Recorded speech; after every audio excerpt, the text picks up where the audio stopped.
Hello, everyone, and welcome to today's web seminar. My name is Mike Perkowski with TechTarget. I'm pleased to be the moderator for today's program. Today, we're going to be focusing on the issue of ransomware, how to detect and especially prevent against it. It's becoming an increasingly significant issue in both the public and private sectors. And we want to give you some insight and some ideas here on how to fortify your organization against this threat.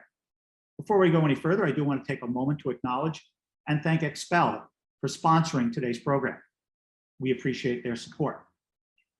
Today, we're fortunate to have two expert speakers who are going to talk about this topic today and share some of their ideas and recommendations for you.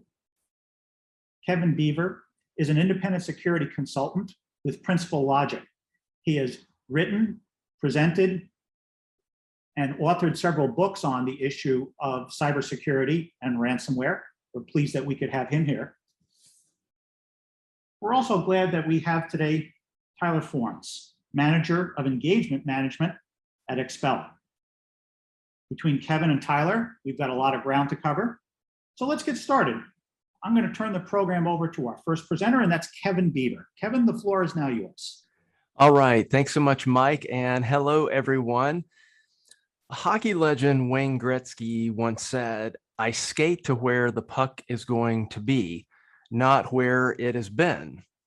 And if you're going to play and excel like Mr. Gretzky did on the ice and address the ransomware related challenges that you have on your network, you're going to have to do the same thing.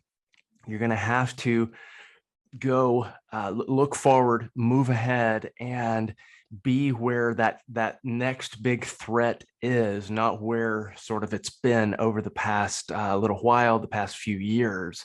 So you're going to have to focus your efforts on what I call your highest payoff tasks. Basically, the 20% of the issues that are creating 80% of your risks. And that's what we're going to be talking about today, all in the context of ransomware. It's interesting, ransomware is a threat that's still not well understood. It remains really a mystery to so many people, users, business executives, and even some people I've spoken with that work in IT directly. At the heart of this ransomware risk is network complexity, something that you've likely been struggling with for years and is becoming more challenging each day. Especially with so many people working from home, users in many ways, sort of being outside of traditional security boundaries, often making security decisions on behalf of IT staff. This is all creating even bigger challenges than you have previously had, and that's not an enviable position to be in. The guard has been let down, so to speak, and it's going to be up to you to determine where the vulnerabilities are and how they're impacting your business, and then figure out ways to go about mitigating the risks. I think the numbers say it all.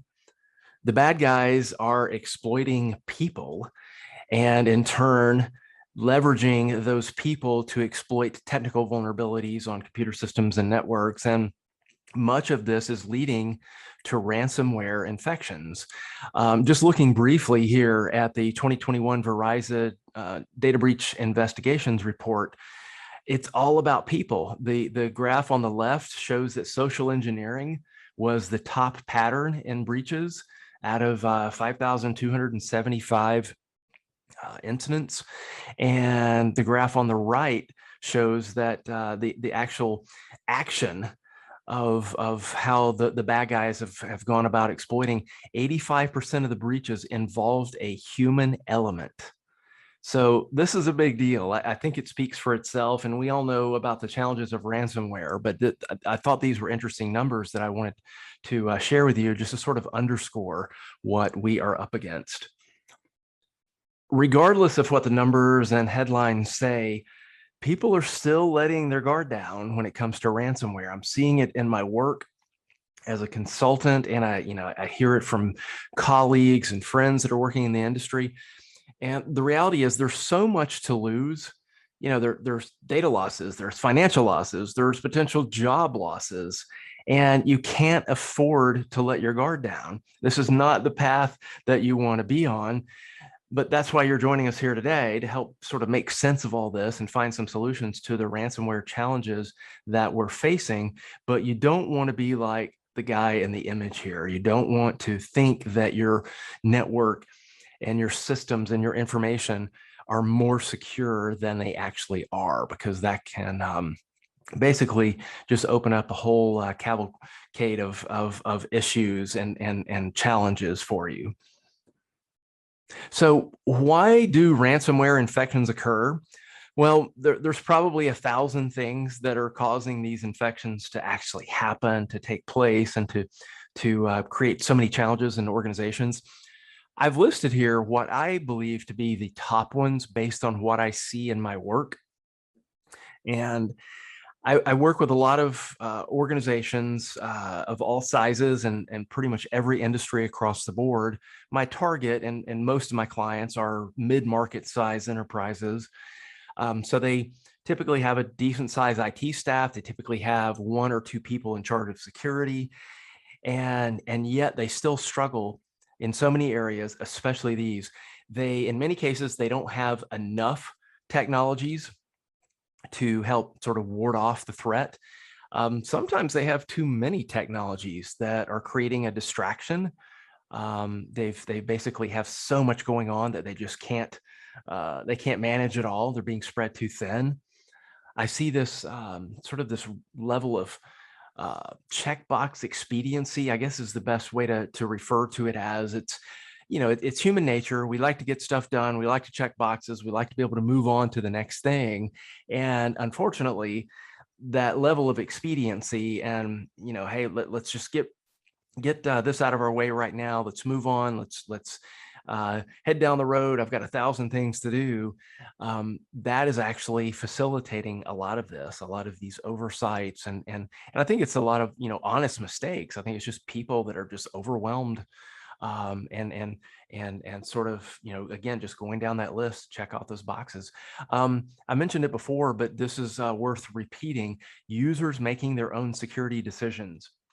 I see this all the time. They're making decisions on behalf of IT and security staff and basically putting systems and the business at risk.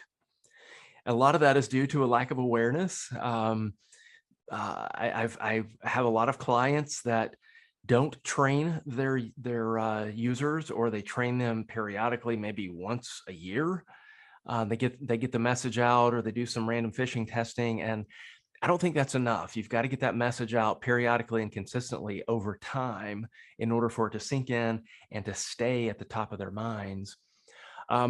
We also have the issue of information, either not enough information, too much information, or just bad information that's leading to either decisions not being made, or poor decisions being made, or decisions being made that are sending people down the wrong path, that are, again, creating a lot of these challenges. And again, I already sort of alluded to it with this level of expediency, but IT staff, technical staff, I know I don't have to tell you this, everybody's overburdened. There's so much going on, so many things happening, especially with this work from home situation that we have going on right now. And last but not least, I actually see executives looking the other way in many cases. They assume that everything is well in IT because, well, IT's busy, they're spending the money, and that they're saying that everything is okay, but it's really not. And we know that everybody has their challenges. And really, there's another one here that's sort of all encompassing for all of these. There's this common focus on compliance rather than true security that I think facilitates, most, if not all, of these challenges. So you got to be careful, but I do think that's why a lot of these ransomware infections are taking place, and why people are having a hard time responding. It's more of reacting, and they're doing it in sort of a haphazard manner because they haven't thought any of this stuff through. So this begs the next question: what's your plan? Many people think that they have a safety net because they're spending that time, effort, and money on IT and security initiatives, but it really doesn't work that way. Just because things are happening, that doesn't mean that you're going to be prepared for this threat, especially ransomware. It's just not that simple. I see so many organizations that have the latest and greatest technologies. They've got all this cool stuff. They've got staff members monitoring and managing and implementing all these different things. And yet still they are unprepared, largely because a lot of their controls are under implemented. They're out there, they're sort of put in place, but they're not really working well to really mitigate the vulnerabilities and fight those threats that are coming in. So the question becomes, what is your plan to address ransomware? What are you going to do when the going gets rough? The reality is you need reliable internal and external resources to address this threat. And again, based on what I see in my work, many organizations, arguably most organizations, don't have reliable internal and external resources that they can call on when they need to. And by this, I mean network controls that to help keep the threat out at the network perimeter where possible. Endpoint protection, which is vital. A lot of people are still stuck in sort of the old school mentality of, well, yeah, we've got our antivirus, we're anti-spyware and whatnot, and we're good. But these threats have become so complex, and these threat actors, these criminals are way ahead of what we have been doing in security for so many years. So you've got to bump up that endpoint protection. You need a well-documented incident response plan. Had I been giving this webinar 2 or 3 years ago, I would have said that I've seen maybe 3 or 4 incident response plans in the hundreds of customers or clients that I've consulted with. Now I can say that I've seen maybe a dozen incident response plans out of hundreds of clients that I've consulted with, and that's a problem. You've got to have a well-documented, well-thought-out incident response plan that you can go to when the going gets rough, so you don't have to scramble and try to figure out what to do. And at best look amateurish. You need to be able to hit the ground running and look like a professional and respond like a professional in order to make this work. Security staff, again, they're overwhelmed, but in many ways, especially if they're IT generalists, they're just not up on what to look for, what information to have, where to go to. So they've got to be savvy with security, and that includes getting ongoing training. See this all the time where IT and security staff are not being trained. They're not going to conferences, and I know that's a hard thing to do these days, but they're not attending webinars like this. They're not doing the online conferences, taking classes and whatnot to stay on top of the stuff, and it's super important. Another thing, and I sort of mentioned it, and it goes without saying, but users have to be on your side. They have to be part of your team working towards the solution rather than working against you. And in many ways, users are working against you, especially if you don't have the right controls in place, the right policies, the expectations that have not been properly set, and so on. A security committee to call the shots. I think this is really important. Many organizations don't have a security committee, or if they have a security committee, it's IT and security staff, and it doesn't involve anyone on the executive side, not even legal, not HR, not operations.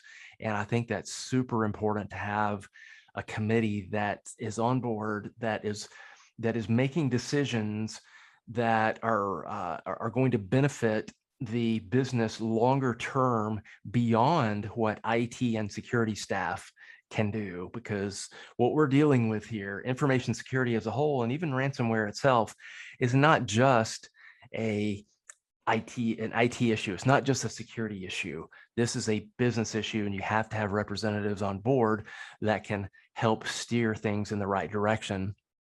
And then finally, vendors to call on. Vendors who can help with response efforts when you are in the middle of a crisis situation, because you don't want to have to try to figure this stuff out when that going gets rough. Henry Ford said, before everything else, getting ready is the secret to success. And one of the biggest issues I see my clients struggling with is reacting rather than responding to these unexpected events involving ransomware and related things. And this issue alone is a core barrier to effective security. And I highly recommend doing what you can do to prepare yourself for when that time comes. So remember what Mr. Ford said, before everything else, getting ready is the secret to success. And I'll leave you with this before I hand it over to Tyler. There are 3 focal points for ransomware resilience that you need to be addressing. Just like the coffee mug suggests, the 80-20 rule, it's the 20% of the areas you can focus your efforts on that are going to provide 80% of the value. Number 1, know your network. You've got to understand what's where, what's going on. I see so many organizations, they don't really know where all of their systems are. They don't know where their sensitive information is. So you have to know your network. You need to document it. You need to know it, because you can't secure the things that you don't acknowledge. Number 2, you've got to understand how it's at risk. It's a pretty obvious one, but a lot of people still don't understand that. I still get calls from relatively large organizations that have never performed a security assessment, never performed vulnerability and penetration testing, never had anyone from the outside come in and look at their environments. And I think it's great that they're calling on me, and I love that they do that. Just make sure that you are doing it, and you're doing it now, and you do it periodically and consistently moving forward.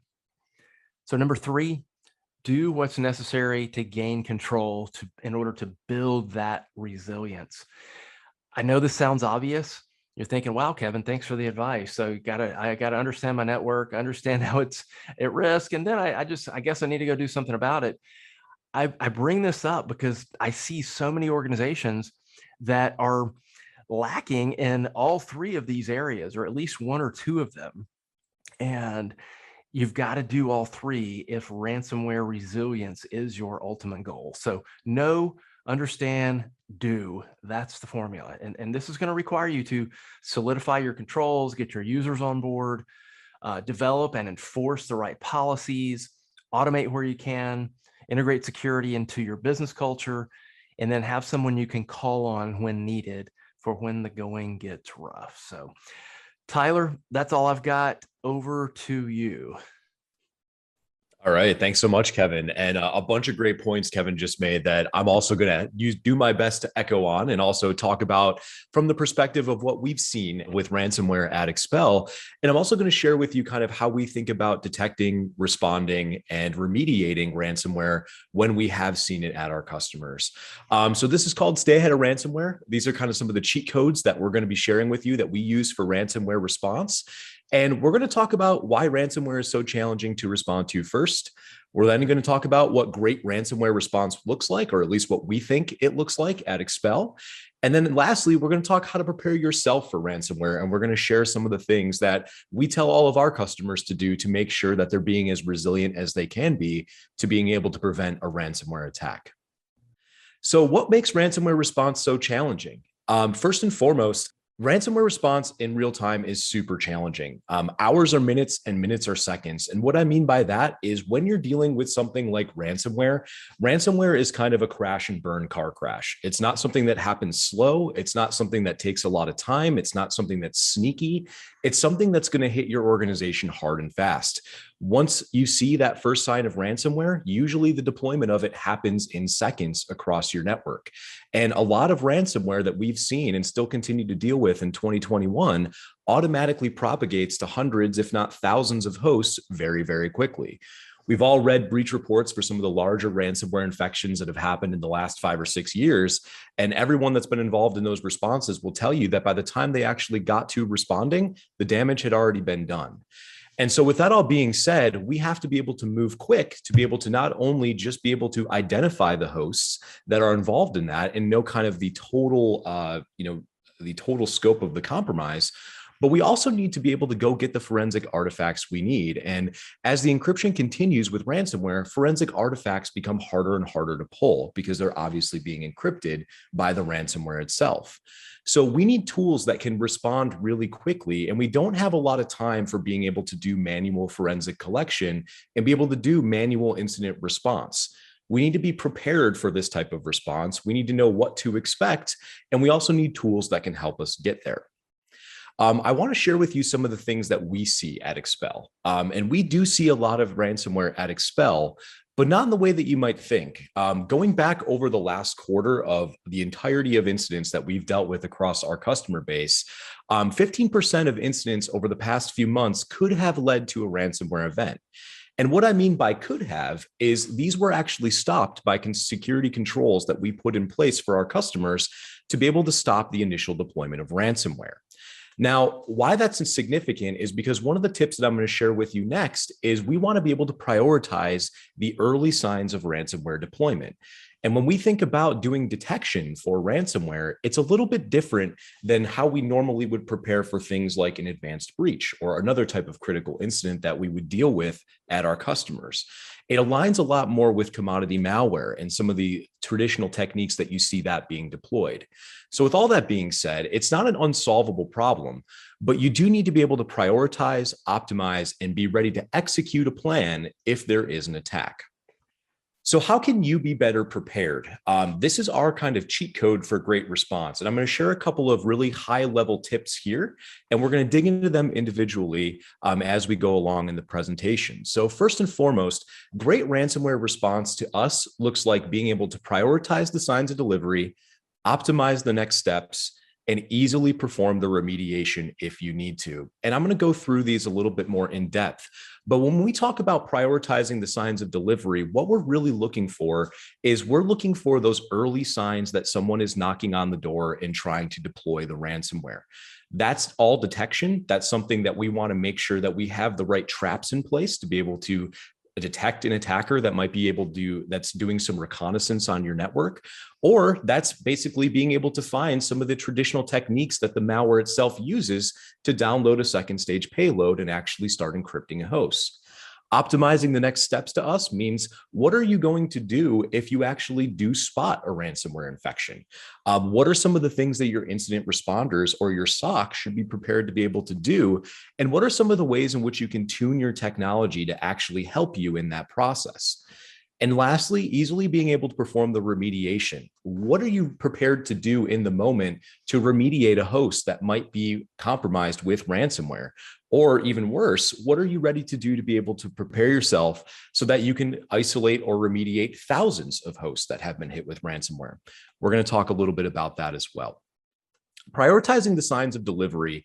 In practice, what this looks like is prioritizing the leads that are the signs of the deployment of ransomware, not the ransomware itself. And what I mean by that is we're really looking for the relationships between certain processes and certain events on a computer that allows us to know that ransomware might be being deployed. We're not specifically looking to identify each and every hash value or each and every static indicator that comes along with malware, because those change. And every time that we have a large ransomware event, an attacker is going to throw all those TTPs out the window and create a new binary with new command and control and new static indicators that we might not be able to detect the next time that it happens. Attackers are very smart, they're very hip, and a lot of these larger ransomware groups that we deal with are going to be very in tune with the fact that they cannot use the same binary over and over again and expect success. So with that being said, we want to look for things that are significant of someone trying to deploy the malware itself. And thankfully, we have a lot of consistency here across a lot of the major breaches that we've seen at Expel. And Kevin shared the Verizon report earlier that basically summarized that a lot of breaches are starting with user execution. And I'm happy to say that our findings echo that as well. And if you look over this data that I have on the right-hand side of the screen here, we've seen over the last quarter that the top indicator for someone deploying ransomware in one of our environments is always going to be user execution. Now, for us, what user execution means is that someone is going to double click something on a host, or someone is going to run a piece of software, or someone is going to open a specific document that then kicks off the kill chain of being able to successfully deploy ransomware. And over on the left-hand side, I've listed some of the ways in which we commonly see that happen. First and foremost, scripting interpreters, command, PowerShell, any type of interpreter that's being used to interpret commands on a Windows or Linux machine. Those are going to be the ways in which attackers are always going to have to somehow programmatically spawn some type of process to be able to download their actual executable and deploy ransomware. So if you're looking for ways to easily start identifying what this early signs of ransomware looks like, user execution is going to be hard to stop, but double clicking something is always going to trick someone into launching a scripting interpreter and downloading malware, which is something that we're seeing a lot of.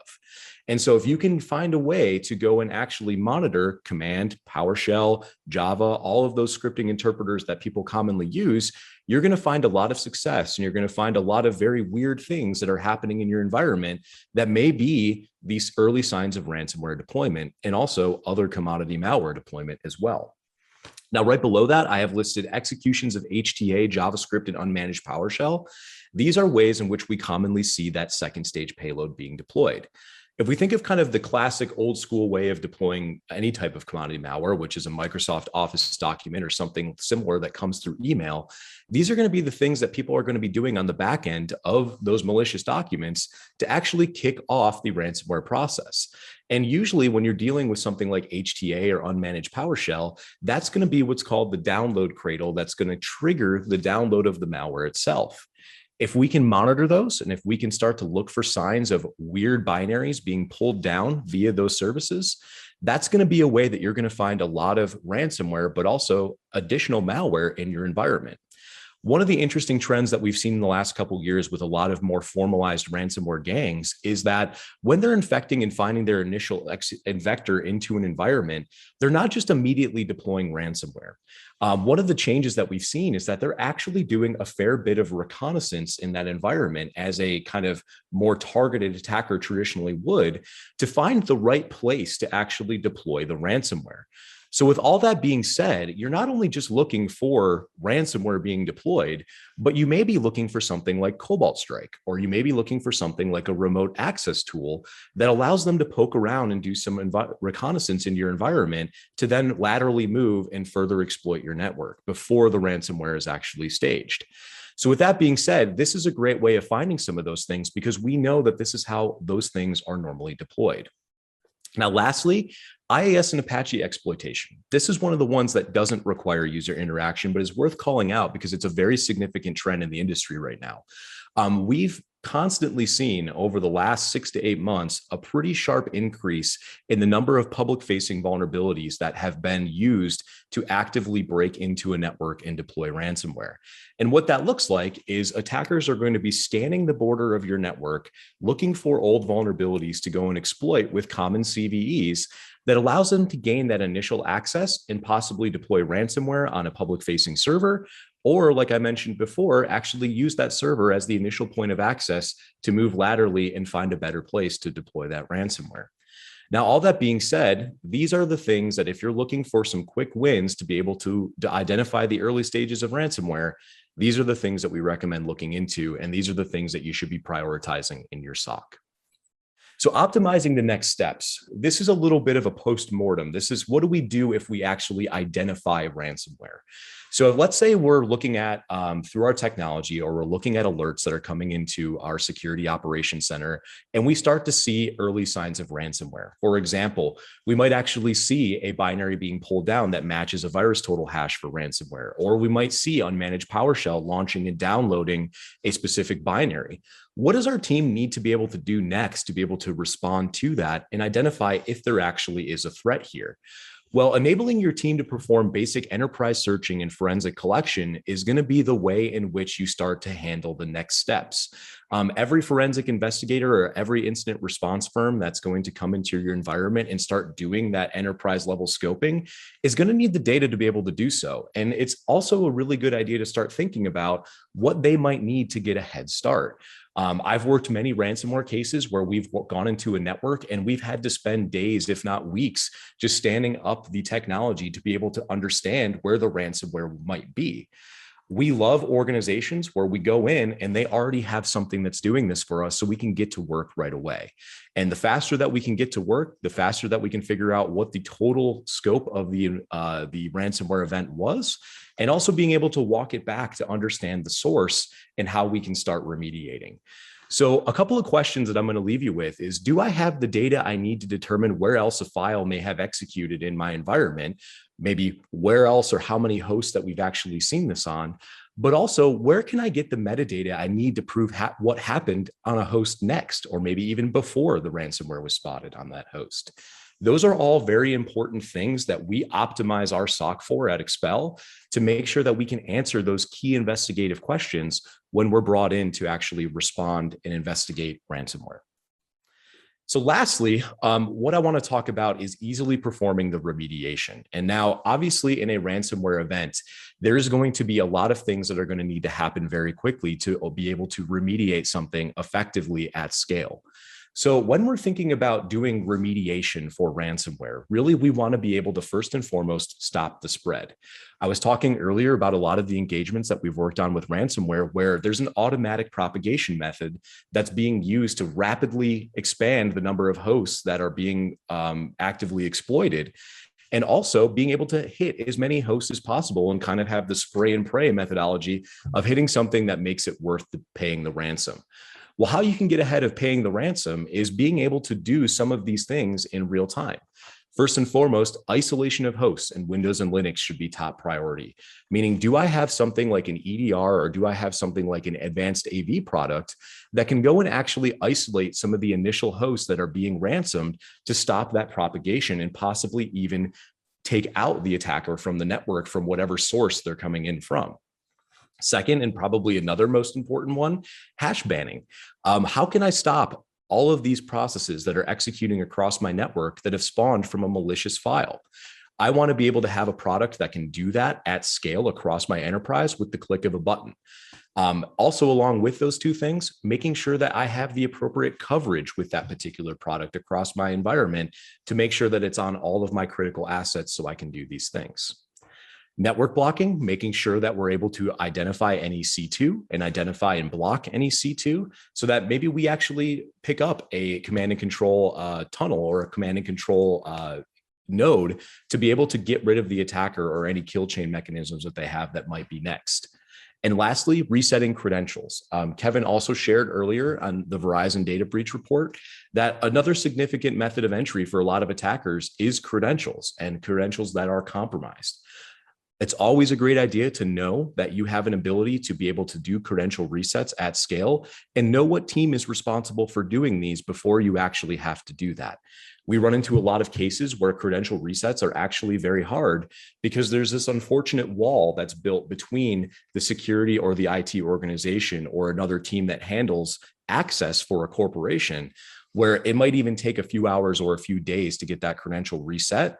Always good to preemptively build that pathway and make sure that you know who to contact to be able to do those things.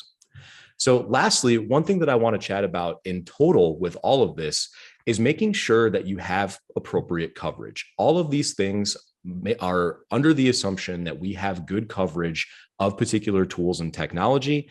This makes sure that if we do identify ransomware at any point in your environment, we have the ability to go in, get the forensics we need, and be able to kick off some of the processes that Kevin was mentioning earlier so that we can start responding very simply and do the remediation before it becomes a major event in your environment. All right. Well, thank you so much. Again, we're Expel and I'm Tyler Forns. Mike, I'm going to kick it back over to you for the Q&A.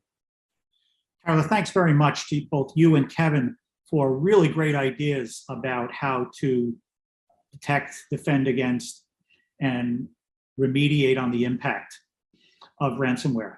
I think you gave the audience a lot of really good actionable ideas, and I'm going to ask you to do one more. I'd like for both you and Kevin to take a stab at a simple but important question. What is the one thing that you'd like our audience to keep in mind as they help defend their organizations against ransomware? What's the one piece of advice, tip, myth to dispel, strategy to consider? What's the one thing that you think they should do first in order to put themselves in a better position against ransomware? Kevin, let's start with you. Sure thing, Mike. I think I'll go back to that slide that I had on the 3 focal points for ransomware resilience. It was know your network, understand how it's at risk, and do what's necessary to gain control. But if I had to pick one, I would say that most people know their network. I think most people understand how things are at risk, especially with regards to ransomware. I think it's that last one. Do what's necessary to gain control. I still see a lot of people struggling with, being able to fully lock down their environment in a good way. I mean, you can't fully lock down and get in the way of doing business and whatnot. There has to be a good balance, but to build in that true resilience at the network perimeter level, at the endpoint level, through your IT and security processes, through your policies and the setting of expectations. It's all of that. It's doing what's necessary to gain that control and then practicing that stuff over and over and over again. I call it relentless incrementalism. It's doing a little bit every day so that you can continue to move towards your goals and get better. And I think that's really what's needed. Great. I like the relentless incrementalism. It's a great, thanks. It's a great principle to consider. Tyler, how about you? Yeah, I'm going to start with a tactical one. So one of the trends that I'm going to double down on that I mentioned earlier is that we're seeing a massive increase in the number of companies that are being targeted and successfully compromised by public-facing vulnerabilities.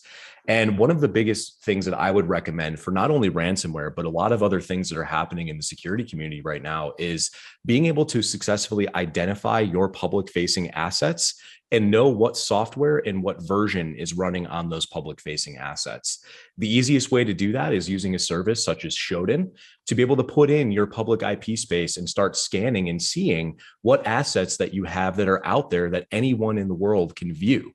By understanding that first and understanding where we might be vulnerable, that's going to be the easiest way to keeping out a lot of bad, and is something that is very cheap and easy to do for any security organization, and to start having really good conversations internally about asset management and security patching as well. Well, that's a great place to end our program. I want to thank both Kevin Beaver and Tyler Forens for their presentation and for sharing their ideas and their insight with our audience today. Once again, I want to acknowledge and thank Expel for sponsoring today's program. We really appreciate their support. And last but not least, we want to thank those of you who attended this program. We're glad you could make time out of your busy day to learn more about this topic. And we hope you'll join us for a future web seminar brought to you by TechTarget and its partners. So on behalf of our presenter, our sponsor, and our host, thank you very much for joining us, ladies and gentlemen. We hope you have a great and safe day.